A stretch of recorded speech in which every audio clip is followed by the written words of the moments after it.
Hello, this is Zichun Hao. Haifeng and I will co-present on our theoretical prediction of various collision results between primordial black holes and the Earth. Okay, we'll divide our presentation into three parts. The first part will provide an overview, and the second will present our results, and then the third part, the conclusion. Okay, we'll go to the first part. General relativity, or GR, is the geometric theory of gravity. So the Schwarzschild solution is the first analytic solution to GR. It assumes vacuum, static, and spherical symmetry. The singularity at r equals 2gm over c squared is called the Schwarzschild radius, and it can be removed by switching to other kind of coordinates. But the singularity at r equals 0 is a physical singularity and cannot be removed. Analysis can show that once object falls into the Schwarzschild radius, the escape velocity is greater than the speed of light. This is a characteristic of a black hole. Black holes forms when some mass are shrunk to its Schwarzschild radius, so all the masses inevitably shrink to a point. Black holes formed by gravitational collapse need to have a mass more than 3 solar mass. The Chandrasekhar limit sets the lower limit of black hole's mass, but it does not rule out the possibility of primordial black hole. The primordial black hole is an imaginary type of black hole. This kind of black hole is not formed by the gravitational collapse of massive stars, but comes from the ultra-high density of matter in the early Big Bang of the universe.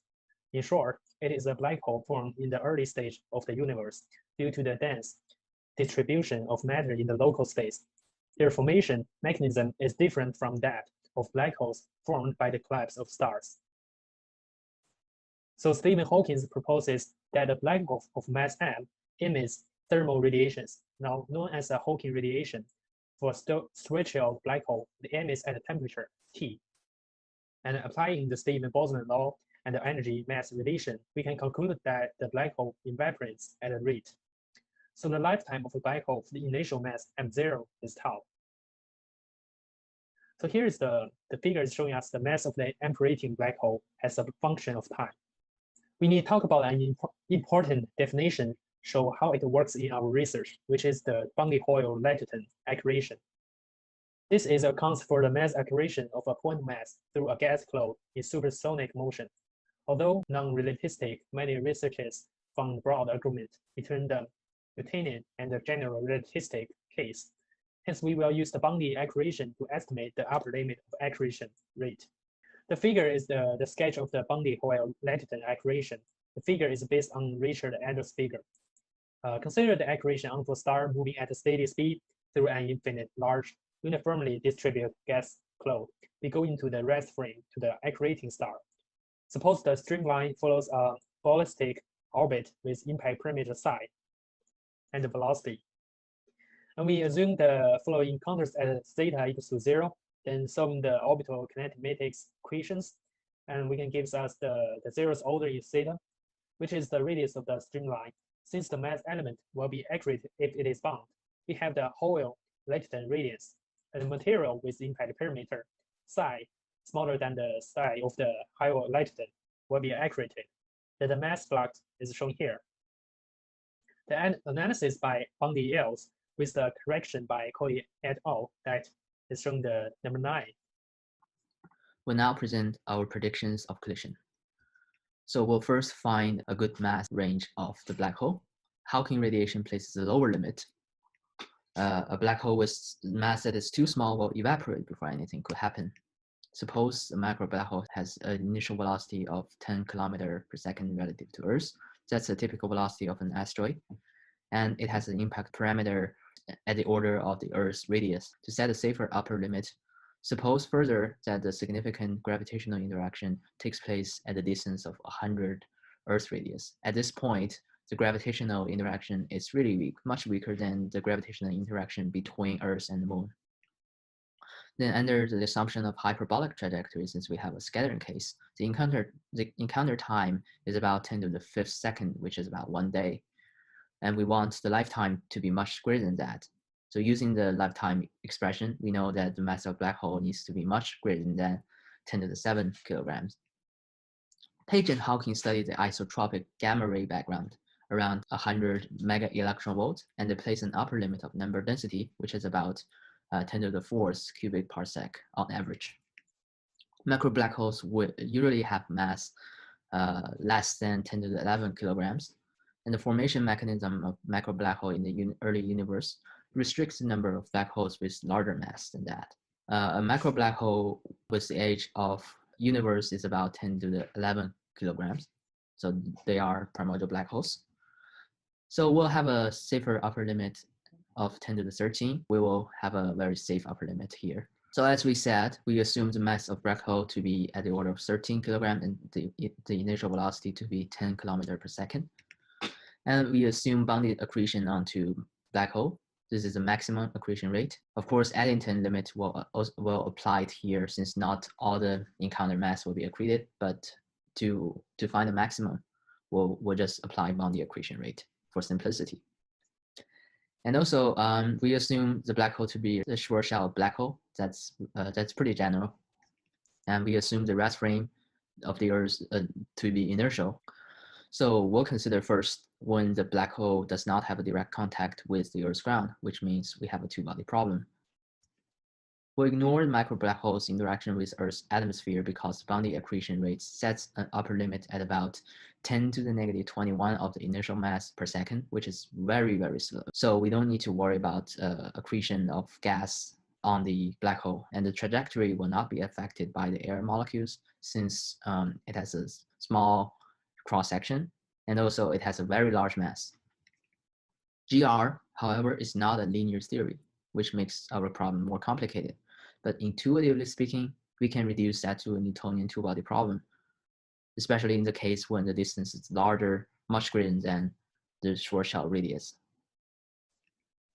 The Moore shows that to the first perturbation order in gravitational constant, a gravitationally interacting two-body system is equivalent to a test mass particle of reduced mass mu moving in the Schwarzschild geometry of total mass. So we may reduce that to the Schwarzschild geometry, and we can find an effective potential. That's pretty classical analysis. And then in our case, the Schwarzschild radius is very, very small, so we can drop the last term here to get an Newtonian approximation as expected. Now we have Newtonian orbital mechanics. That's pretty familiar. And the epsilon here is the eccentricity, and it determines the type of trajectory. In our case, the trajectory is hyperbolic in the standard mass frame. But considering mass of black hole is much less than Earth's radius, it is the micro black hole that moves, whereas the Earth will stay at the origin. So here's just a sketch of the scattering case. In reality, the Earth is not a solid body. It could be affected by tidal forces from the black hole. And the tidal force originates from the difference of gravitational force. In our case, we'll consider the difference between the center and the surface. So here is the tidal force expression. And tidal disruption occurs when the tidal force is comparable in size with Earth's gravitational pull. So we have this kind of equation, and this is the gravitational pull. And this requires a close approach to be around the Earth's radius. So that means tidal disruption only occurs when the black hole is very close to the ground. The mini black hole, of course, dissipates energy in about 10 to the 9 joules as studies show. But this is negligible compared with the total kinetic energy it carries. Therefore, to a very good approximation, the mechanical energy as well as the angular momentum are constant motion. And using these two constants, we can show that the minimum approach takes this form. And if we take the minimum approach to be smaller than rho, which is our tidal disruption condition, we have a critical velocity.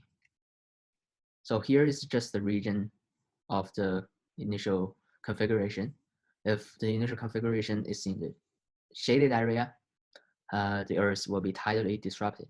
But as we can see, when the impact parameter is larger than 2 Earth radius, the required velocity is really, really low. So it's not quite probable. And also, it's also not quite probable for a black hole to just have an impact parameter very close to Earth's radius. So the numerical value indicates that the chance of tidal disruption is very low.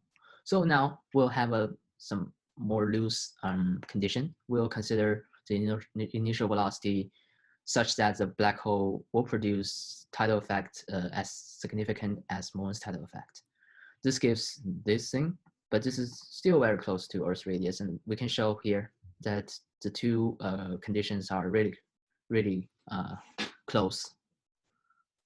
So as conclusion, the mass of the black hole sets a really strict range for the initial velocity. In order for a tidal effect as strong as the tidal effect from the moon to happen, the black hole has to have a relative velocity as low as several kilometers per second, which in reality is not so probable. Hence, equipment with high sensitivity may be needed to detect their existence when they pass by the Earth. So here is our case 2. We now consider the case in which the impact parameter is smaller than the Earth's radius. In this case, the micro black hole will go through the Earth, possibly accreting some significant amount of mass, since the Earth's average density is much larger than the atmosphere. Without considering the intermolecular forces of the Earth's material, we analyze the material as pressurized gas to find an upper limit. Besides, we will consider the case in which the black hole passes through the center of the Earth and goes out on the other side. This not only sets an upper limit of mass accretion, but also removes the angular dependence of the motion. So here is our numerical methods. With some assumptions, the equation of motion for the black hole is shown here with some Newton's law. And by using Gauss's law here, we can get these results. Then the total accreted mass is like this, the 28. And we assumption there have contact initial velocity v when t equals to 0. So here's a trajectory of the micro black hole after entering the Earth. There has 4 figures in here, and we just focusing the first one. So even if it's 1 centimeter per second, it won't have a quite impact on our results. But we can still see that there's a really small band in here.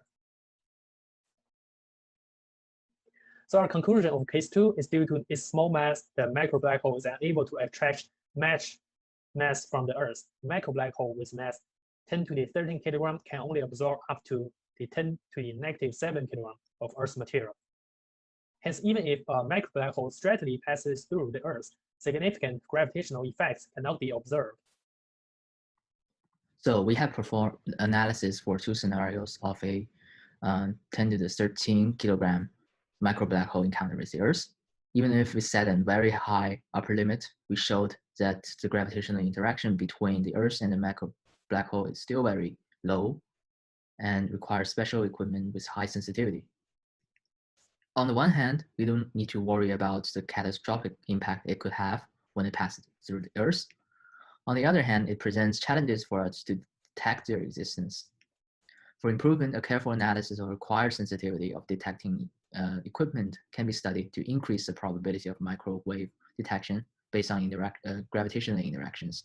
So if equipment, for example, equipment with sound wave detection or seismic wave detection, if their existence is detected, we can have a better understanding of quantum gravity and resolve the mystery of physics on Planck scale.